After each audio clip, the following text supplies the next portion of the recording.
భుజాల మీద కొంచెం బరువు వేసారా? నిజం చెప్పండి అజయ్ ఘోష్ గారు. అంటే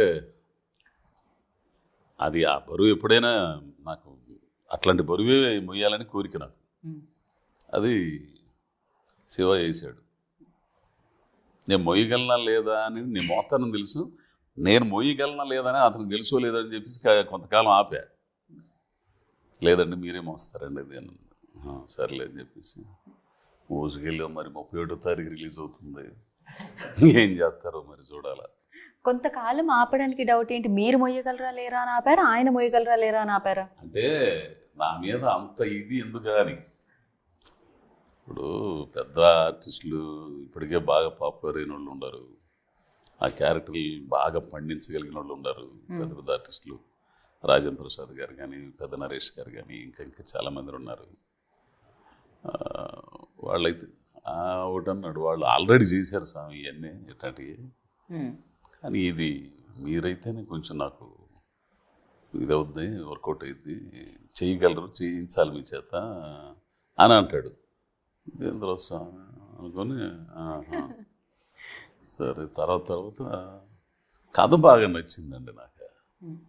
కథ ఒక జీవితానికి సంబంధించి, ఒక మనిషి ఒక ఆశయం పెట్టుకుంటే దాన్ని సాధించడానికి ఎదురయ్యే సమస్యలు, వాటిని ఎదుర్కోవడానికి ఎంత తెగు ఉండాలి, ఎంత తెగు ఉన్నా కానీ వెనక్కి బీకే పరిస్థితులు ఉంటాయి. వాటిని కూడా జయించడానికి ఏదో ఒక ఇది కావాలిగా, ఎవరో ఒకరు సపోర్టు, లేకపోతే మాట సాయం అన్నా ఒక మనిషిని ఉత్తేజపరచడానికైనా ఉండాలిగా. అట్లాంటి టైంలో ఒక అమ్మాయి తోడైతే ఇద్దరు కలిసి అట్లా ఇదయ్యారు. ఆమె జీవితం అట్ట పోయింది, ఈడి జీవితం అట్ట పోయింది, చివరికి ఏమైంది అనేది కథ బాగుంది. సమాజం వీళ్ళిద్దరు కలిసి తిరిగేటప్పుడు సమాజం ఏమనుకుంటుంది, పెళ్ళాలు ఏమనుకుంటారు, పెళ్ళాం ఏమనుకుంటుంది, పిల్లకాయలు ఏమనుకుంటారు, రకరకాల భలే ఎమోషన్స్. ఆఖరికి పెళ్ళం మొగుడిని ఇంట్లోంచి తరివేసేదాకా పో వెళ్ళిపో అని చెప్పేసి తరివేయటం. సో ఎమోషన్స్ అవన్నీ కూడా ఉన్నది చాలా. సో బరువైన కథ అనమాట. చాలా బరువు. డెఫినెట్గా ఆ టైం తీసుకొని ఆ బరువు బాధ్యతలు మీరు మోసారు, అది తెలుస్తూనే ఉంది ట్రైలర్ చూస్తూ ఉంటే. అండ్ శివగారు మీరు చెప్పండి, జనరలీ అంటే మనం as a director like direction చేసేటప్పుడు అనుకుంటారు కదా, ఓకే ఇలా చేయాలి, హీరో హీరోయిన్ లవ్ స్టోరీస్ కొన్ని ఉంటాయి concepts. But first cinema like ఇలా అజయ్ ఘోష్ గారితో చేయాలి. జనరలీ బాలీవుడ్లో ఆర్ కొన్ని వేరే ప్లేసెస్లో చూస్తూ ఉంటాం మనము, ఒక క్యారెక్టర్ యాక్టర్ లీడ్ యాక్టర్గా చూసినవి. అంటే పంకజ్ త్రిపాఠి కానీ, లేకపోతే నవాజుద్దీన్ సిద్దికీ కానీ, ఫరాన్ కానీ, ఇర్ఫాన్ ఖాన్ కానీ. సో ఇట్లా కొంతమంది చేసే ఉంటాయి, బాలీవుడ్లో ఎక్కువ నడుస్తుంటాయి అట్లాంటి సినిమాలు కూడా. దానికి వెల్కమ్ కూడా చేస్తారు ఆడియన్స్, అలా ఉంటారు కూడా. So nowadays after corona మనం కూడా వెల్కమ్ చేస్తున్నాం దోస్ కైండ్ ఆఫ్ స్క్రిప్ట్స్కి.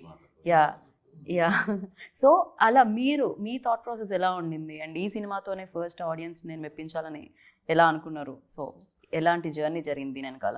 అంటే మనం ప్రీవియస్గా చెక్ చేసుకుంటే ఎల్బి శ్రీరామ్ గారు అమ్మ 1వ తారీఖు అనుకుంటా. అవును, ఆయన హీరోయిన్ కదా, క్యారెక్టర్ ఆర్టిస్టే కదా ఆయన. బట్ ఆల్వేస్ మన వాళ్ళు కంటెంట్ ఓరియంటెడ్ని యాక్సెప్ట్ చేస్తారని నాకు గట్టి నమ్మకం. సో దాన్ని నమ్మే ఈయన అంటే ఈ కథ రాసుకోవడం జరిగింది. ఆ కథకి ఈయనైతే బాగుంటారు, చాందిని గారు అయితే ఇంకా బాగుంటారు అని చెప్పి ఇలా సెలెక్ట్ చేసుకోవడం జరిగింది. మెయిన్ వచ్చేసరికి కథేనండి. కథ ఎందుకు అంటే ఇంకా మన వాళ్ళు వర్స్టైల్ స్టోరీస్ని యాక్సెప్ట్ చేస్తారు అనేది నా కాన్ఫిడెన్స్. సో ఇంకా బాగా వచ్చింది అంటే రైటింగ్లో చాలా బాగా అనిపించింది. రైటింగ్ తర్వాత మొత్తం మేక్ చేసినాక మనం ఫస్ట్ కాపీ చూసినాక ఇంకా చాలా బాగా అనిపించింది. మాకు కూడా చాలా బాగా అనిపించింది. అండ్ ట్రైలర్ కింద వచ్చిన కామెంట్స్ చూస్తే కూడా చాలా బాగా అనిపించింది. నేను కూడా మ్యూజిక్ నమ్ముకున్నాను, కానీ నాకు కూడా నా కడుపు కూడా నింపట్లేదు మ్యూజిక్, దాన్ని వదిలేసి వేరే ఫీల్డ్కి రావాల్సి వచ్చిందని అని కొంతమంది రియల్గా కామెంట్ చేయడం చాలా బాగా అనిపించింది. అండ్ ఎస్పెషల్లీ డైలాగ్స్ అయితే చాలా చాలా బాగున్నాయి. మాట్లాడదాం దాని గురించి బిఫోర్ దట్ చాందిని దగ్గరికి వచ్చి. సో నేనైతే చెప్పగలను, అంటే నేను కూడా కొన్నేళ్లుగా ఇండస్ట్రీలో ఉంటున్నాను, ఇంటర్వ్యూస్ చేస్తున్నాను, దాంట్లో స్టార్స్ ఉంటారు, యాక్టర్స్ ఉంటారు, ఎవ్రీబడి. బట్ చాందిని ఒక అమ్మాయి చాలా చూజీగా స్క్రిప్ట్స్ని తీసుకోవడం అండ్ డిఫరెంట్ కైండ్ ఆఫ్ స్టోరీస్ని చూస్ చేసుకోవడం అండ్ అది చెయ్యడం, ఎస్పెషల్లీ తెలుగు అమ్మాయి అండి. I appreciate that and everybody appreciating that and congratulations for Gaami success. And ఏంటి చాందిని ఫర్ దిస్ అంటే ఏంటి జనరలీ అంటే వెళ్ళిపోదాం, వచ్చినవన్నీ సైన్ చేసుకొని వెళ్దాం అనేది కాకుండా యూఆర్ ఆల్సో టైం ఇచ్చి చూస్ చేసుకొని చేయడానికి? క్రెడిబిలిటీ ఫ్యాక్టర్ అనేది చాలా టైం టేకింగ్ ప్రాసెస్ అండి. ఇప్పుడు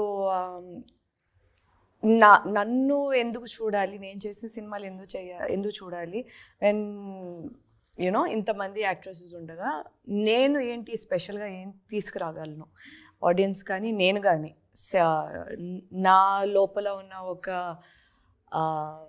ఆకలి ఏం తీర్చగలను అనే థాట్ ప్రాసెస్లోకి వెళ్ళినప్పుడు కపుల్ ఆఫ్ ఇయర్స్ బ్యాక్ నేను సినిమా చూసే విధానం it's not for me, it is not business కానీ అలా కాదు. నేను ఇండస్ట్రీ వచ్చినప్పుడు కూడా ఒక యాక్టర్గా ప్రూవ్ చేసుకోవాలి నన్ను నేను. మంచి కథల్లో భాగం అవ్వాలి, మంచి కథలు చెప్పాలి, చెప్పే విధానం కూడా ఒకదానికి తేడా ఉండాలి. ఒక లుక్ చూడగానే ఏ సినిమాని కన్ఫ్యూజ్ అవ్వకూడదు, అలా ఉండాలి అనే ఒకటి నేను అనుకున్నాను. సో అది ఒక దారిలో పడటానికి కొన్ని సంవత్సరాలు టైం పట్టింది.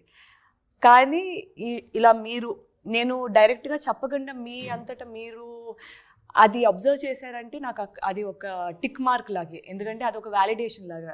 అంటే ఓకే, నేను అనుకున్నది చూడగలుగుతున్నారు, కాకపోతే అది చూడటానికి కొంత టైం పట్టింది. సో అందుకే అంత ఆచితూచి సెలెక్ట్ చేసుకుంటాను నేను సినిమాలు, కథలు.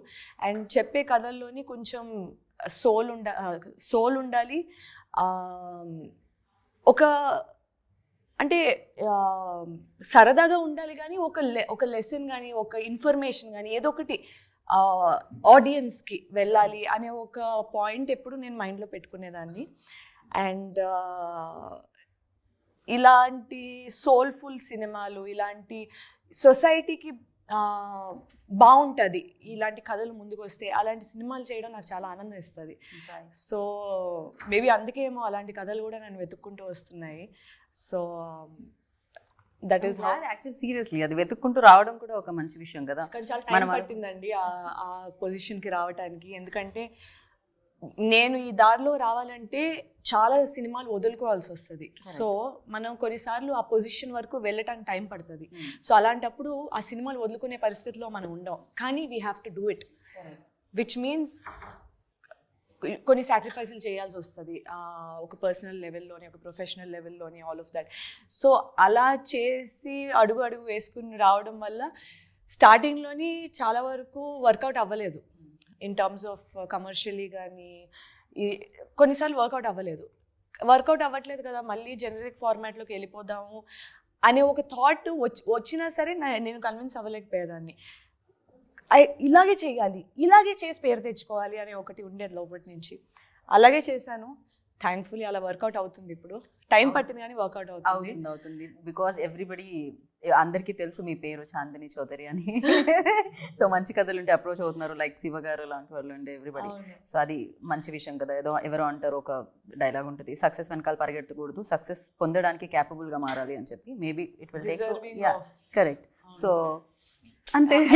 నాకు కూడా నేను పర్సనల్గా నేర్చుకుంది ఏంటంటే, ఇలాంటి స్టోరీస్ చేస్తున్నప్పుడు ఏంటంటే ఒక సాటిస్ఫాక్షన్ ఉండేది లోపల నుంచి. At any point of time మరి ఎందుకు అని ఎప్పుడు అనిపించలేదు. దెన్ ఐ రియలైజ్ ఇదే నా కాలింగ్, ఇలాగే చేసుకుంటూ వెళ్దాం. అట్లీస్ట్ నాకు ఐఎమ్ ప్రౌడ్ ఆఫ్ ఇట్. నాకు ఈ సినిమా చేసుకున్నందుకు, ఇలాంటి సినిమాలు చేస్తున్నందుకు ఐఎమ్ హ్యాపీ. నాకు సంతోషంగా ఉంది, నా ఫ్యామిలీ సంతోషంగా ఉంది. మిమ్మల్ని అభిమానించి మేము కూడా చాలా సంతోషంగా ఉన్నాం. Keep rocking Chandini. And Harsha garu waiting అనమాట. హర్ష గారు నెక్స్ట్ ఆయనే ఆర్డర్లో ఉన్నాను అని ఆయన అర్థమైపోయింది హర్ష గారికి. నా వరకే వస్తుంది క్వశ్చన్, లైన్లో వచ్చింది అమ్మాయి అని చెప్పి. హర్ష గారు, you tell like first Shiva గారు స్క్రిప్ట్ తీసుకొచ్చినప్పుడు మీ దగ్గరికి, ఎస్పెషల్లీ దీంట్లో ఉన్న యూఎస్బీ ఏంటి అంటే, కళ నెరవేర్చుకోవడానికి వయసుతో సంబంధం లేదు. అది 30 అయినా 50 అయినా అవ్వచ్చు, నెరవేర్చుకోవాలి అంతే. అది అజయ్ ఘోష్ గారు ప్లే చేస్తున్నారు. ఎంతోమంది బయట ఉండుంటారు నిజంగానే, ఫ్యామిలీ కోసం సాక్రిఫైస్ చేసి బయటకు రాకుండా వాళ్ళ కళల్ని అక్కడే తొక్కేసి అవ్వకపోయి ఉండొచ్చు, అంత టైం వెళ్ళిపోయి ఉండొచ్చు ఒక ఫ్లోలో. బట్ ఈ స్టోరీ అలాంటి వాళ్ళందరికీ డెడికేటెడ్గా ఉంటుంది. డెఫినెట్గా ట్రైలర్ చూస్తే నాకు అర్థమైంది. ఫర్ యూ లైక్ ఎలాంటి ఎమోషనల్ బాండ్ క్రియేట్ అయింది when he narrated story to you? So అసలు ఎలా ఉండింది మీ జర్నీ? సో సింపుల్ థింగ్ చెప్పాలంటే, ఇప్పుడు శివ కూడా యూఎస్ నుంచి వచ్చాడు. సో మూవీ తీయాలి, డైరెక్షన్ చేయాలని చెప్పేసి ఆ ఆస్పిరేషన్తో వచ్చాడు అనమాట. ఏంటంటే ప్రొడ్యూసర్ని, డైరెక్టర్ని యూఎస్ ఏమైనా తయారు చేస్తున్నారా? ఫస్ట్ అక్కడికి వెళ్ళి వస్తున్నారు. సో ఒక విధంగా చెప్పాలంటే మూవీ తన గోల్ చేయడానికి అన్నట్టే ఉంటుంది బేసిక్గా. సో ఫస్ట్ ఆఫ్ ఆల్ చెప్పాలంటే Fly High we to do overseas distribution అనమాట. సో లాస్ట్ 5 years నుంచి we release lot of movies in overseas. So then ప్రొడక్షన్లోకి వెళ్దామని చెప్పేసి we started this movie. And అది కూడా ఏంటంటే ఒక క్లీన్ మూవీ, ఒక మంచి మూవీస్ తీయాలని చెప్పేసి వీ స్టార్టెడ్ అనమాట. So as Shiva is my friend and తన స్టోరీ చెప్పగానే మాకు నచ్చింది. అండ్ టు బి ఫ్రాంక్ చెప్పాలి, it's a message oriented movie to everyone. కరెక్టేనా? మెసేజ్ కరెక్ట్గానే నాకు అందిందా? నేను చెప్పింది కరెక్టేనా? సో ఏజ్ ఏదైనా కళను నెరవేర్చుకున్న క్యారెక్టర్ మూర్తి, అంతే కదా? వయసుతో సంబంధం లేదు. వయసుతో సంబంధం లేదు. యా.